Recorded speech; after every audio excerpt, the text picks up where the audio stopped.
All right, ladies and gentlemen, that was a great segment with Martha Diaz talking about all the issues that come on with veterans and going through divorce. You know, right now, Cougars Inc., we have our secret guest. I'm excited for him. So can you tell us more about him, Paul? Well, I really can't. It's classified. But he'll explain the topics and resources he has available. And our source, we want him undetected. So he stays around. And I introduce our secret host. Thank you for being on the show. And Vet Talks appreciates it. You're on. Thank you much. Glad to be here. My name is James Hodgkins, and I'm an Army veteran, 6 years. I spent 18 years trying to get the doctors at the VA to recognize the parts that were missing from me and the PTSD. They found a disability, and then I went to going to them for PTSD treatment. Oh, what a nightmare. These guys, they're a nightmare. That's the No, only wait, James, we can't see you. So you got to tell our audience what parts are missing, sir? Well, my left hand was mutilated, and I got shot a couple of times. It messed up my hip. But anyway, the VA. So injuries nobody would notice. I understand. Keep going. the VA's idea of treatment for PTSD is to have the veteran relive the incident over and over and over, that it's allegedly going to lose power at some magical point in the future. That's insane. I've been studying the mind since I was 7 years old. I've always been fascinated with it. It's how I got into hypnosis. They make you live it over. It's a traumatic experience. If you hypnotizes you again, no, isn't that logical? So, sometimes people do think they got some recovery, but what you will find with them is that they aren't repaired, they're not healed, they're just so scarred up they don't feel it anymore. And along with that, they don't feel anything else. So They become numb. Oh, absolutely, absolutely. I describe it as being covered in scar tissue. You touch the hot stove, you do that enough times, yeah, sooner or later your hand's not going to burn when you touch the hot stove because of the calluses, but you're not able to feel anything with that hand anymore. And this is the reason why I've developed some processes for dealing with post-traumatic stress injury. It's not a disorder. A disorder, that means there's something wrong with you. An injury, you can heal. Maybe not completely, maybe not totally, but enough to get your quality of life back. Something that the VA just has no clue how to give us. They're supposedly the preeminent experts on post-traumatic stress. They're calling it a disorder. First thing you do, you go in, they tell you, oh, you've got a disorder. Well, what's that mean? Oh, well, it means that you're screwed up for life, pal. There's no hope for you. Well, you know what? It's not. It's an injury. It can be healed to a certain degree, enough to get your quality of life back. And I've developed processes in hypnosis to go in and deal with the trauma without making the veteran or somebody suffering from PTSD, PTSI, without making them relive that. They never confront it again. And this is the way that you get some semblance of recovery. The VA want you to go through the same thing with MST. They want them to go through it again and again and again, promising them that eventually at some magic time in the future, it's going to lose power over them. I don't believe that. And I have come up with processes to deal with those. They're really closely related, actually, but I don't make people relive it. I just think that's the wrong way to go about it. What kind of treatments were you offered through the VA over the years? Can you expand on those? Well, I went through inpatient treatment 3 times. And then, of course, the counseling, and they kept pushing. So the inpatient treatment, just so the audience understands, the inpatient treatment was at the 90 days in-house? Yes, 90 days inpatient on the psych ward, where you're going to classes and learning this and that and the other thing. And then they're taking you into the private rooms, and relive it, relive it, relive it. Same thing they did, not in those programs, but going to the VA, you go see the psychiatrist, first thing they want to do is give you drugs. Lots and lots of drugs. Well, the VA is good for that. Any problem you have, they've got a pill for it. And I'm out of money. Do you have a pill for when you're out of money? my God, they had me on so many pills.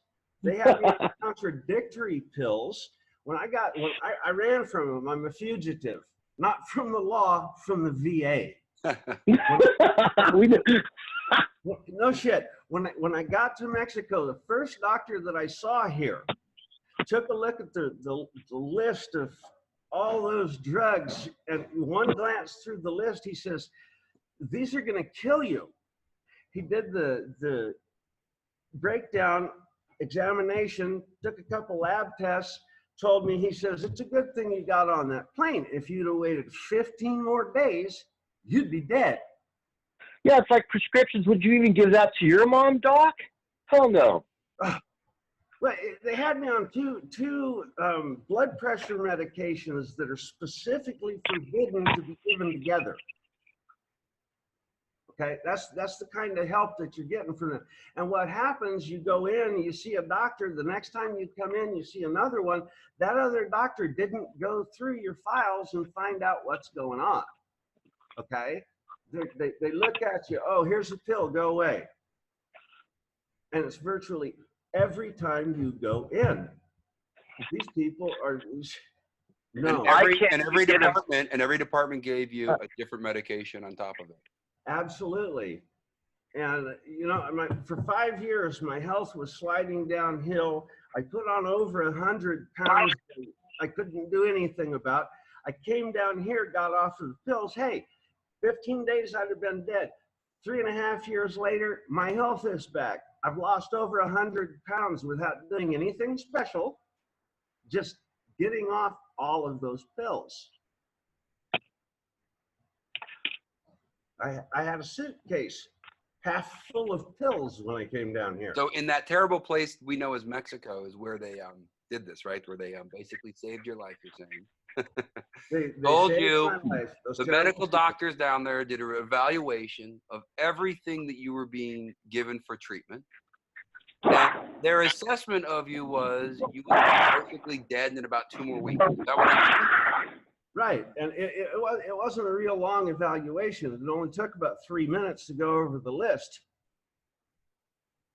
The doctor down here spotted it right away. The first thing he keyed in on was those 2 blood pressure medications. He told me these 2 together are going to kill you. Wow. And, you know, that's the doctors at the VA. And how many years ago was that? About 3.5. And so now you're off all those medications and you're only taking? I've got a couple pills for my arrhythmia. I got one that helps the blood, and then I have the pain medication that I need. That's it. So I'm reduced by like 18 pills 3 times a day. So what I would like to do is get a vet like yourself with all the pills and go get them all tested and get it on facts on paper that this is toxic and have this info, you know? Well, the records are within the VA because the records in the VA that they have from the 90s and the early 2000s show all the prescriptions. This is where you can get that from, actually. What we should all do is pull our VA records. You got to request them yourself. So if you're a veteran out there, and you're like, hey, that's me. I got 20 medications in my closet right now. Yep. First thing I did was I started having my wife read every side effect of every medication that they prescribed me before I put the pill in my mouth. That was the first. How many weeks did that take her? Well, it cut out 13 of the medications I was taking, that's for sure. But also, you take that, you know, it's getting better, and the Mission Act is working, and I'm starting to get treatment outside the VA, which is a godsend because that's where you'll get saved. But you can go into the VA, and I did this, and I requested all of my prescriptions that I've been prescribed over the years, and I walked into the pain clinic to the doctor there, and I handed her my She was a Navy doctor. I handed her the stack of pills that the VA had been giving me. And man, she stopped that immediately. Okay. Yep. And everyone should do that and have that record at home in hard copy. Because as soon as they delete it from their digital system, okay, it's over. So that is our advice. This has been a phenomenal segment on VA healthcare. What I will tell you all is pull your records. Go ahead. What do you got? We'll go ahead. What do you got? Closing thoughts. Go ahead, please. You take a look at the side effects lists on medications. A scary number of them list death. With hypnosis, I've had clients who needed Valium to sleep. Okay, you need Valium. I'll give you the effect of the Valium without the Valium. There is no addiction, and you get the same effect. This includes, you usually smoke a joint. Hey, I will give you the effect of that joint without you taking a risk of getting arrested for having a joint. It's that simple. The mind can produce pretty much every chemical compound in any pharmacy. The trick is getting it to do so. And that's what I do. Mind over body. No, I'm part Chinese, so even herbs. China's 9,000 years old. 9,000 years old in medicine, you know? It's they're still using them. Mm-hmm. That's perfect. Mm-hmm.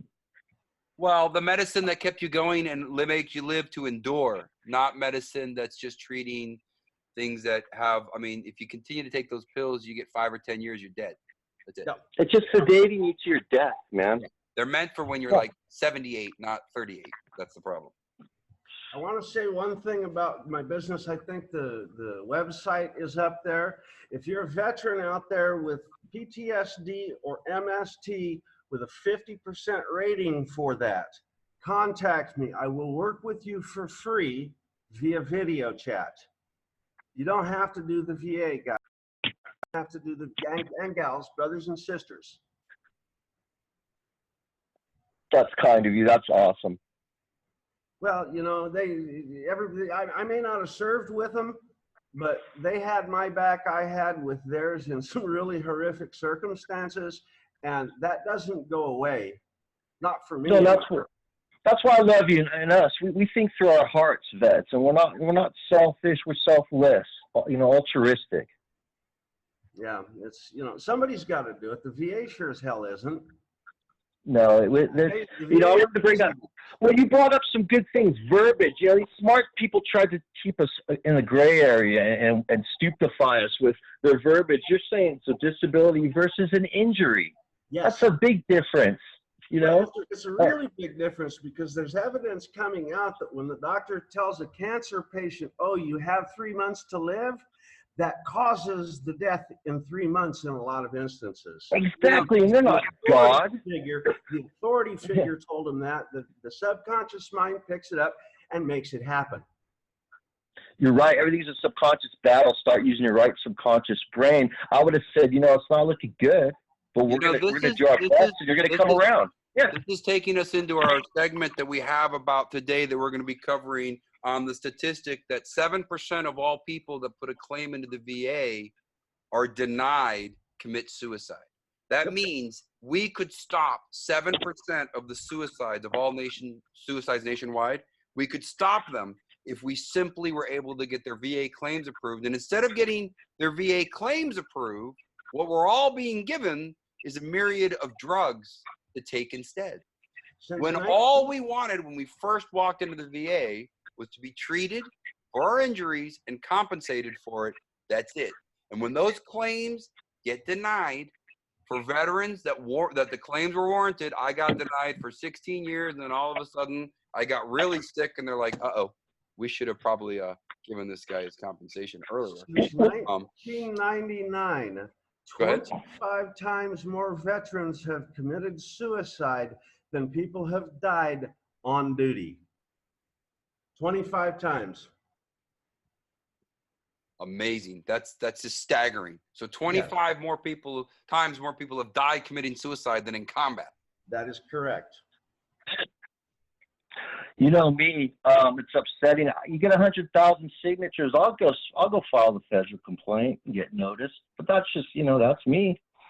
We are going to leave our listeners today with that thought, folks. 25 times more people commit suicide than are actually dying in combat.